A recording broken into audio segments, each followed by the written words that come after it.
Welcome to the Grey Friars and New Hope Good Friday Reflections. My name is Abby, and I will be guiding us through today's podcasts.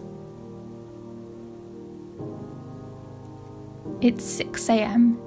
Jesus is hauled before the high priests and Pilate to be questioned, having been arrested the previous evening.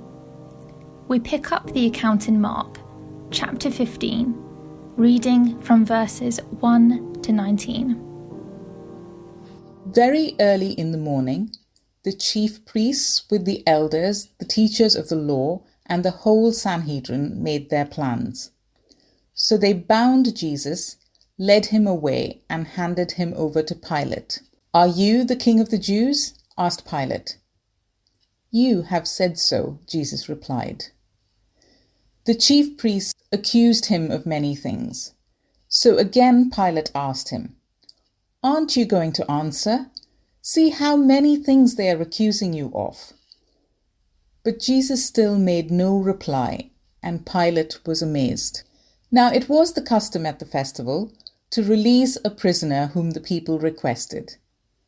A man called Barabbas was in prison with the insurrectionists who had committed murder in the uprising. The crowd came up and asked Pilate to do for them what he usually did.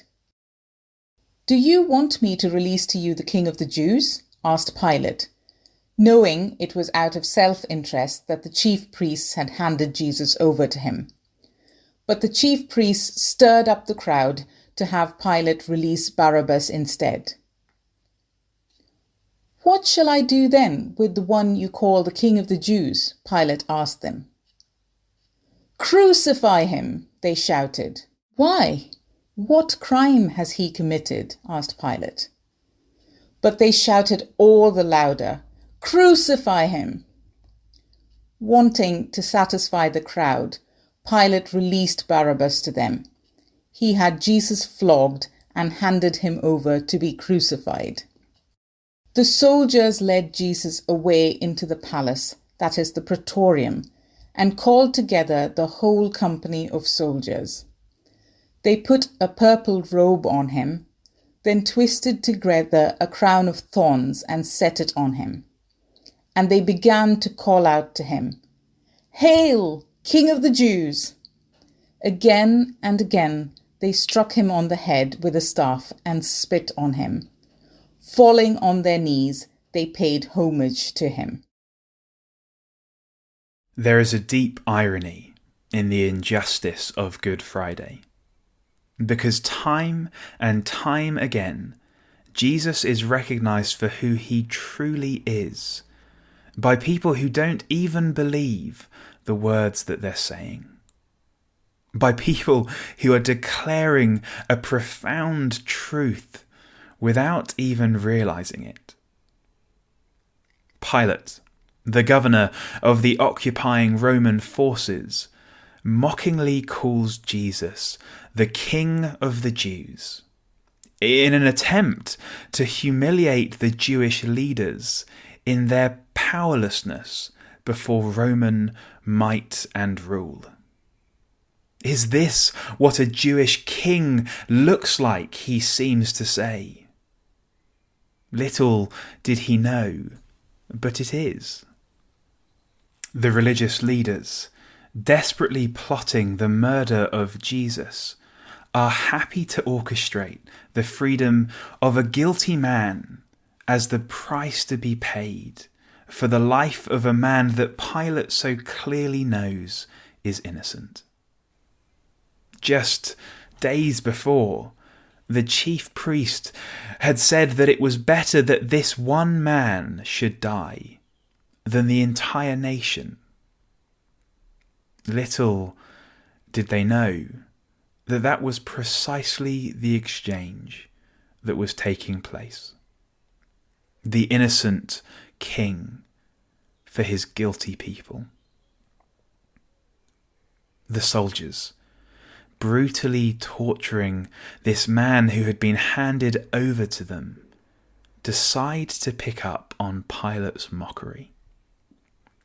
They place a kingly robe on his shoulders and a vicious crown on his head. And then they bow in false reverence.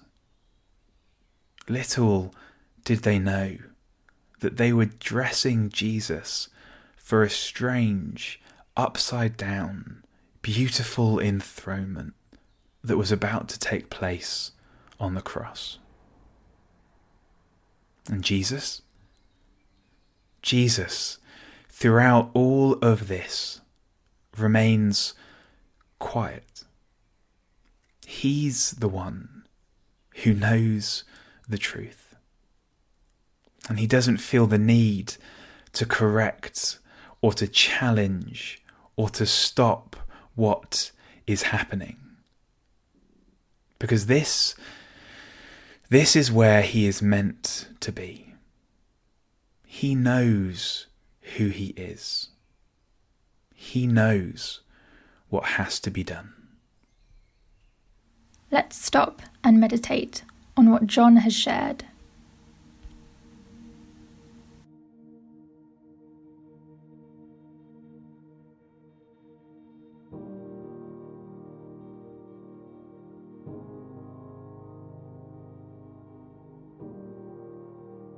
Does Jesus look like the king you expect him to be?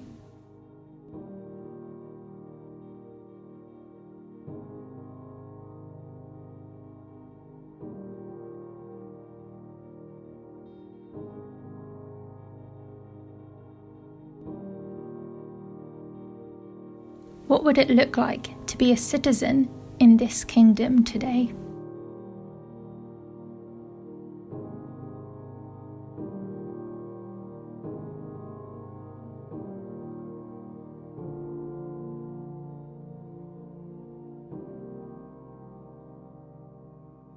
We'll pick up the story again at 9 a.m.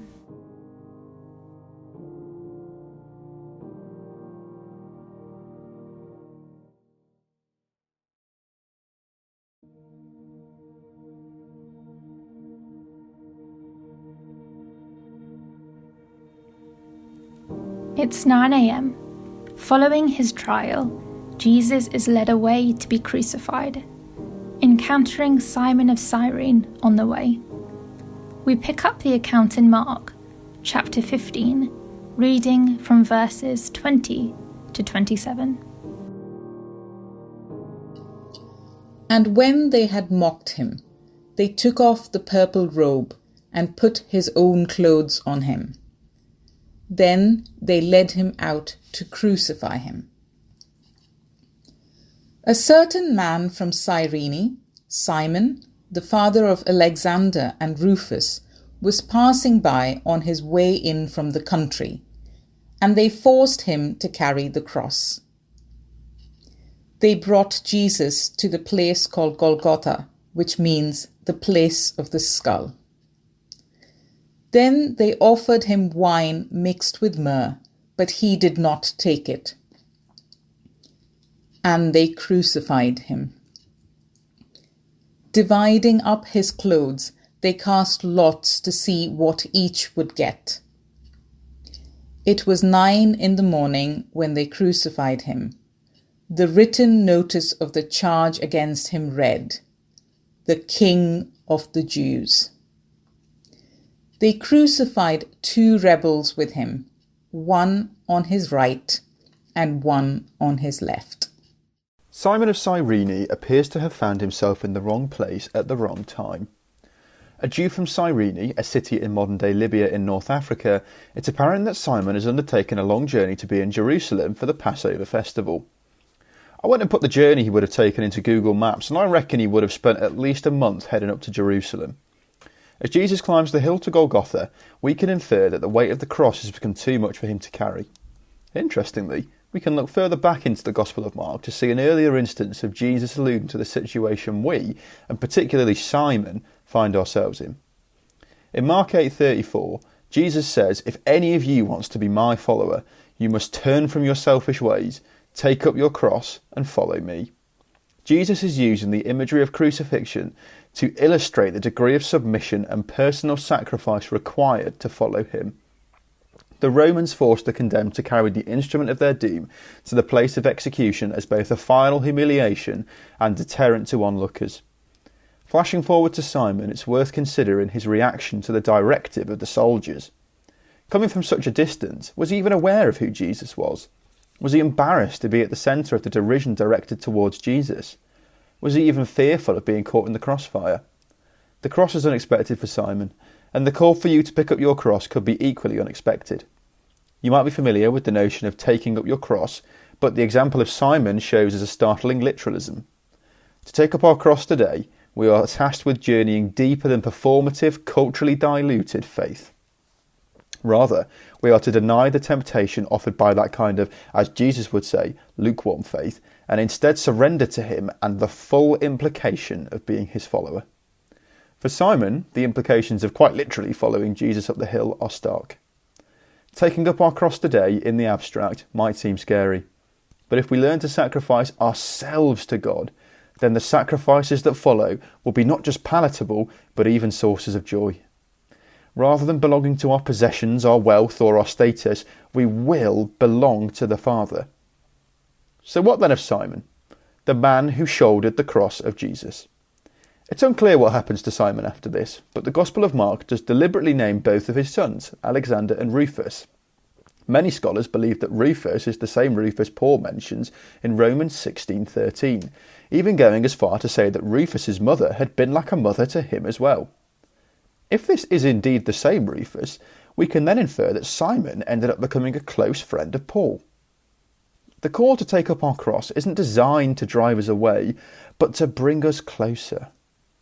Simon bearing the weight of the cross seems to have resulted in him establishing a personal relationship with Paul and, by extension, Jesus. The invitation to us is to bear a cross that will lead us to something so inconceivably greater than that which we sacrifice to shoulder it. Let's stop and meditate on what Sam has shared.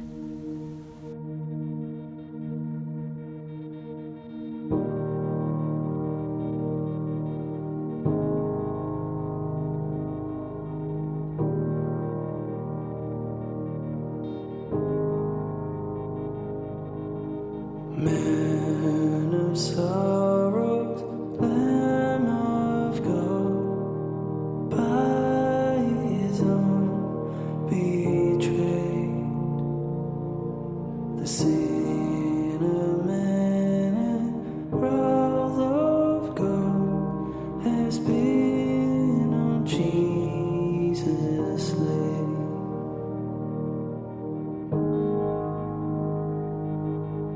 Silent as he stood accused, Peter mocked in scorn, bowing to the Father's will, he took a crown of thorns.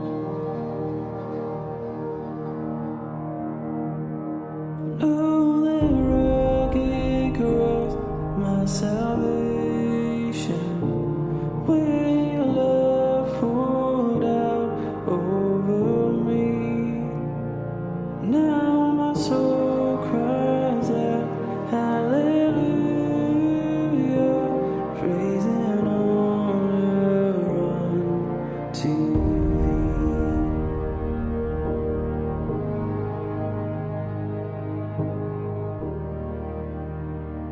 We'll pick up the story again at noon.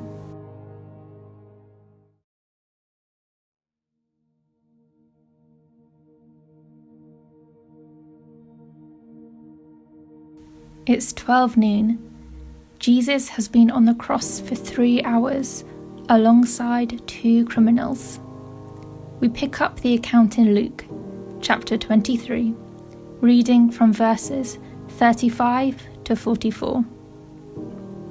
The people stood watching, and the rulers even sneered at him. They said, "He saved others. Let him save himself if he's God's Messiah, the chosen one."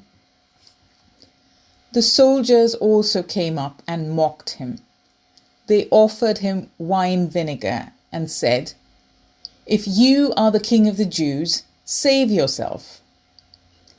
There was a written notice above him which read, "This is the King of the Jews."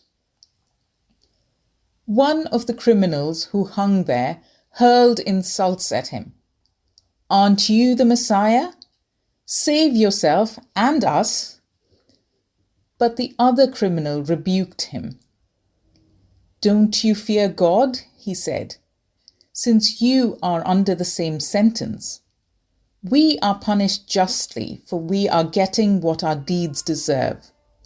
But this man has done nothing wrong." Then he said, "Jesus, remember me when you come into your kingdom." Jesus answered him, "Truly I tell you, today you will be with me in paradise." It was now about noon, and the darkness came over the whole land until 3 in the afternoon. We come to the cross with so much going on for ourselves, and there is so much going on even in this passage. At the beginning, people are mocking Jesus and they're saying, let him save himself. Because he doesn't save himself, he can save others. Jesus could have saved himself, but he chose not to because of love. Love kept Jesus on the cross, not nails.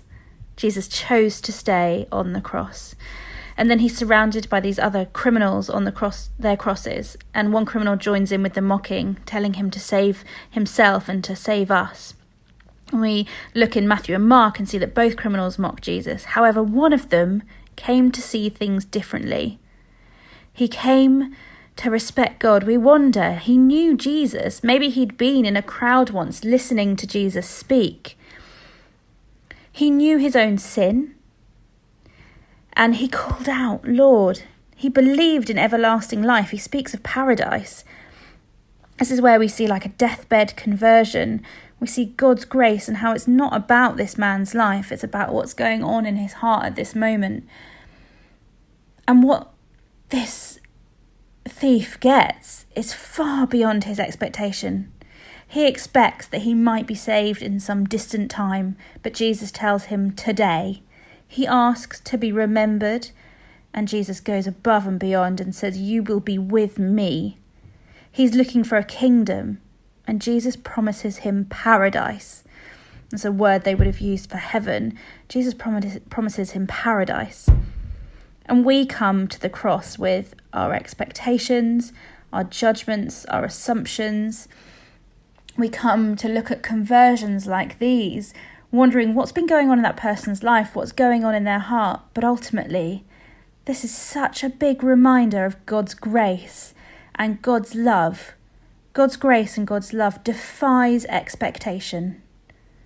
Whatever we may come thinking or assuming, God's grace is so much bigger and stronger and more powerful.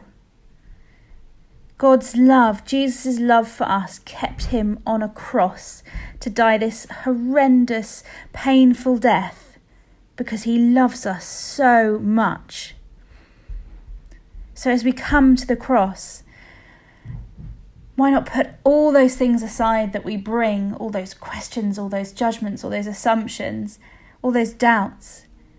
He expects us to come with those just like those people around him did. But let's put those down and let's focus on love, the love that kept Jesus on the cross. Let's be reminded of God's grace and his love that completely defies expectation. Let's stop and meditate on what Annie has shared.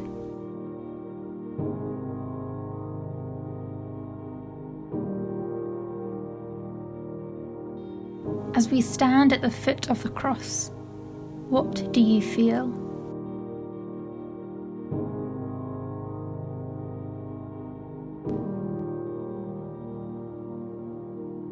How do you respond to the love and grace shown by Jesus?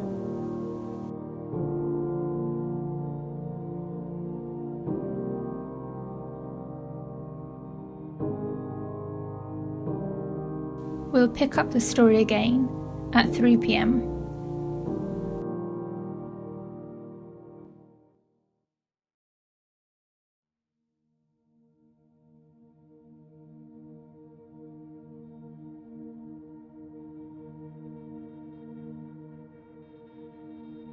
It's 3 p.m.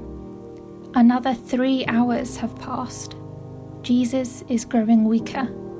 We pick up the account in Mark, chapter 15, reading from verses 34 to 41.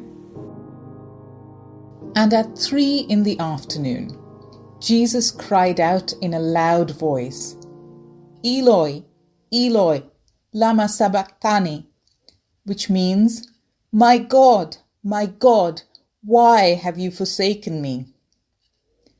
When some of those standing near heard this, they said, Listen, he's calling Elijah. Someone ran, filled a sponge with wine vinegar, put it on a staff, and offered it to Jesus to drink. Now leave him alone. Let's see if Elijah comes to take him down, he said. With a loud cry, Jesus breathed his last. The curtain of the temple was torn in two from top to bottom. And when the centurion who stood there in front of Jesus saw how he died, he said, Surely this man was the Son of God. Some women were watching from a distance. Among them were Mary Magdalene, Mary, the mother of James the Younger and of Joseph, and Salome. In Galilee, these women had followed him and cared for his needs. Many other women who had come up with him to Jerusalem were also there. Convicted and crucified, Jesus hangs on the cross as the world carries on its own business, unaware of how history is about to change. His body is breaking, his spirit cries out to God these harrowing words, my God, why have you forsaken me? Through the Gospels we read about the oneness of Jesus and God, the intimacy between Father and Son. But here on the cross, in this final hour, there is an agonizing separation. As Jesus takes all the sins of the world on himself, he is separated from his Father, as he cries out these words of Psalm 22. He knew the words off by heart, as every rabbi would. They were engraved in his heart. And Jesus knew that he was the fulfillment of all the Old Testament prophecies of salvation. In this place, in that moment, on that cross, the saving purposes of God were being worked out in Christ for you, for me, for the whole of humanity and all God's creation. Such was the power and significance of this moment in the history of the world that the curtain in the temple was ripped in two, this symbol of separation between God and humanity is ripped apart, signalling the good news that God's saving work was being made complete through Jesus on the cross. And so we have on one hand the desperate separation between Father and Son, and on the other hand, the reconciliation between humanity and God. One leading to the other, one paying for the other, one taking the place of the other. It is because Jesus' death on the cross, taking our sin on that cross, it is because of this act of sacrifice that we can today join that soldier in declaring Jesus is the Son of God. And through our faith, we too can be reconciled with our loving Father in heaven. Let's stop and meditate on what David has shared.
my debt is paid. It is paid in full by the precious blood that my Jesus spilled. Now the curse of sin has no hold on me. Who the Son sets free, oh, is free indeed. Now my debt is paid. It is paid in full by the precious blood that my Jesus spilled. Now the curse of sin has no hold on me. Who the Son sets free, oh, is free indeed. Now the rugged cross, my salvation, where your love poured out over me. Now my soul cries out, hallelujah, praise and honor to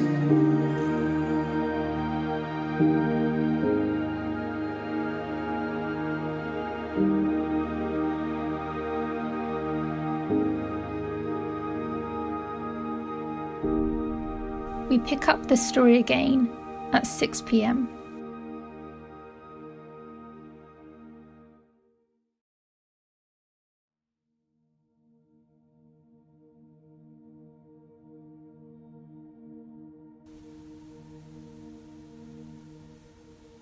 It's 6 p.m.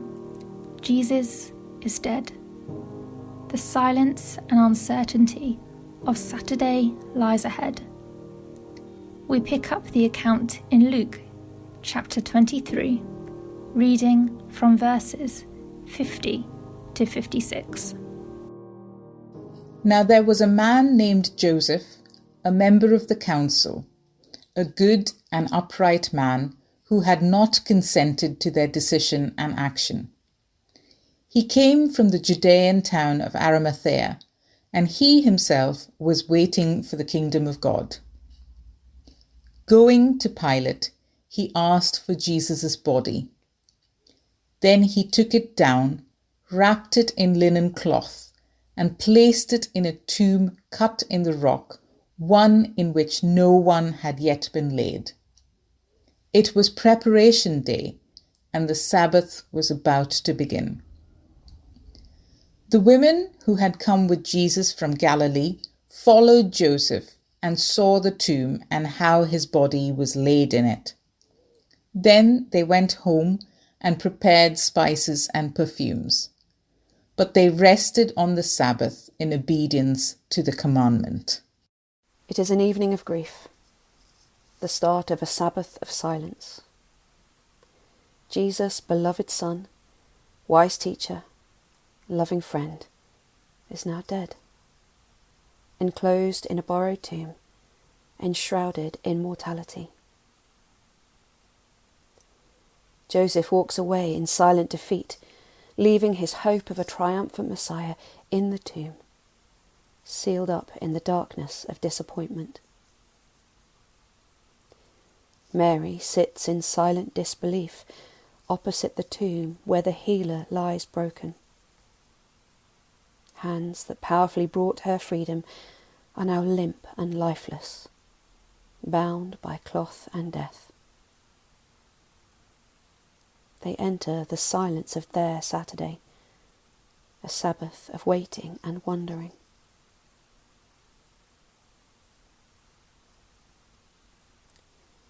Sometimes when we experience great loss or disappointment, there are no words to express the depth of our pain. All we can do is simply sit with our hearts and minds in stillness while we absorb what has happened. And in that silence, in that rest, we wait. Maybe words will come later, and maybe they won't.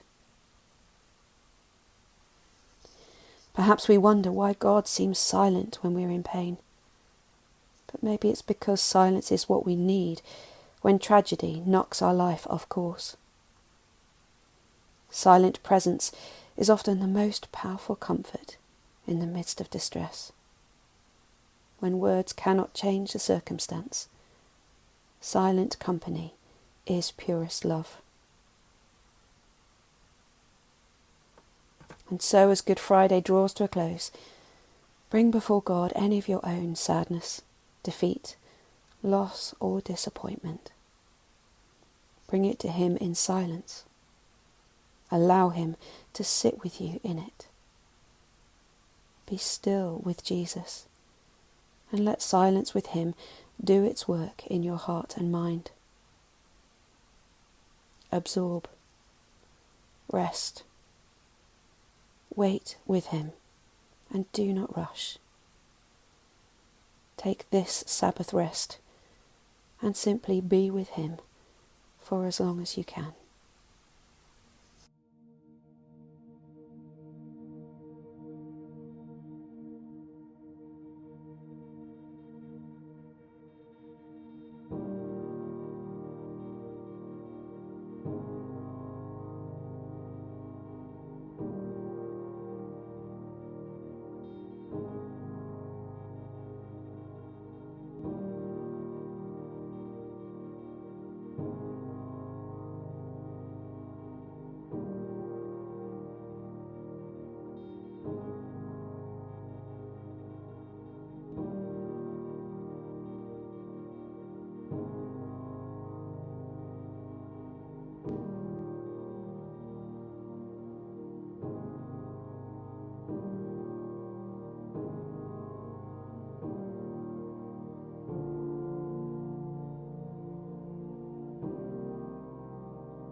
We pick up the story again on Sunday. Thank you for joining our Good Friday reflections.